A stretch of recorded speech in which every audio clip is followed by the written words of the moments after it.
जो जिद करते हैं खुद से अपनी सफलता के लिए नहीं, अपने माँ बाप से अपने शौक पूरे करने के लिए। एक लड़के ने अपने पिता से कहा, पापा मुझे नया मोबाइल चाहिए। पिता ने कहा, बेटा अभी कुछ वक्त रुक जा, फिर तुझे एक नया मोबाइल दिला दूंगा। बेटे ने कहा, आपके पास मेरे लिए कभी पैसे नहीं होते हैं। मेरे सब दोस्त अच्छे रहते हैं, किसी के पास कोई कमी नहीं है, केवल मेरे पास ही हर चीज़ की कमी होती है। आप बच्चे पैदा करना बेहद आसान है, लेकिन उन्हें पालना बेहद मुश्किल। जब आप मेरी ज़रूरत पूरी कर ही नहीं सकते तो क्या मतलब इस घर में रुकने का।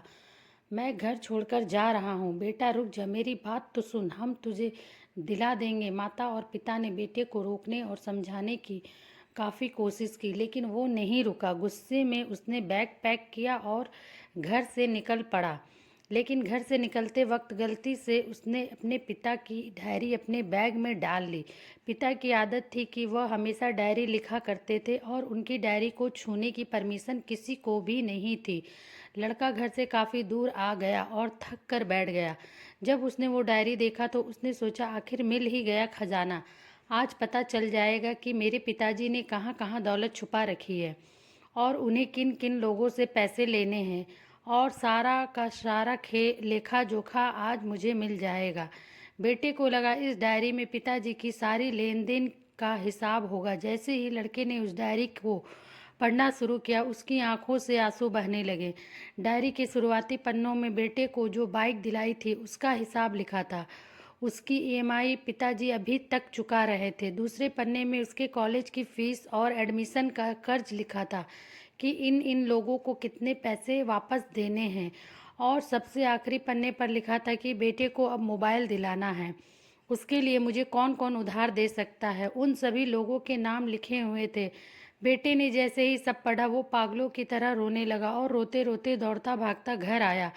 जैसे ही उसने घर आकर देखा तो उसके माता पिता एक कोने में बैठकर रो रहे थे।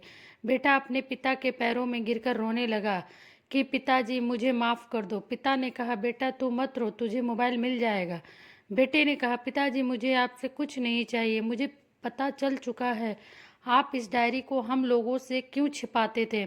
मैं अब आपको कोई काम नहीं करने दूंगा, मैं मेहनत करके सब कुछ ठीक करूंगा। ये सुनकर पिताजी ने बेटे को गले से लगा लिया। दोस्तों, माँ बाप अपना पूरा जीवन, अपनी पूरी खुशी अपने बच्चों के लिए कुर्बान कर देते हैं, लेकिन बच्चों को लगता है कि माँ बाप ने उनके लिए कुछ नहीं किया। वह कभी आपको अपनी समस्या नहीं बताते, भले ही वह कितनी ही बड़ी समस्या से गुजर रहे हों। रिश्तेदार भी उन्हें नीचा दिखाते हैं, वो भी वो सह लेते होंगे। लोग भी ताने मारते होंगे तो भी वह सह लेते होंगे, लेकिन आपसे अपनी समस्या कभी शेयर नहीं करते, क्योंकि वो आपको कभी दुखी नहीं देखना चाहते हैं। अब आपका फ़र्ज बनता है अपने माँ बाप को अच्छी तरह रखना और उन्हें सुख देना, ताकि वो भी अपने जीवन का बचा हुआ समय सुखी से गुजार सके। यदि आप अभी भी नींद में सोए हो तो आप जाग जाइए और अपने शौक पूरे करने पर नहीं, अपना करियर बनाने पर ध्यान दीजिए। क्योंकि अगर आप अपने माँ बाप के रहते हुए कुछ नहीं कर पाए तो बाद में आप सोने का महल भी बना लोगे तो ना उसमें भी आपको नींद नहीं आएगी। अपने जीवन में कुछ बेहतर कर लीजिए, ताकि आपके माता पिता को उम्र होने के बाद भी काम ना करना पड़े। अगर कहानी अच्छी लगे तो इसे सभी के साथ शेयर कीजिए, और अगर अभी तक लाइक नहीं किए हैं तो ज़रूर लाइक कीजिए। धन्यवाद। सब्सक्राइब ज़रूर कीजिए।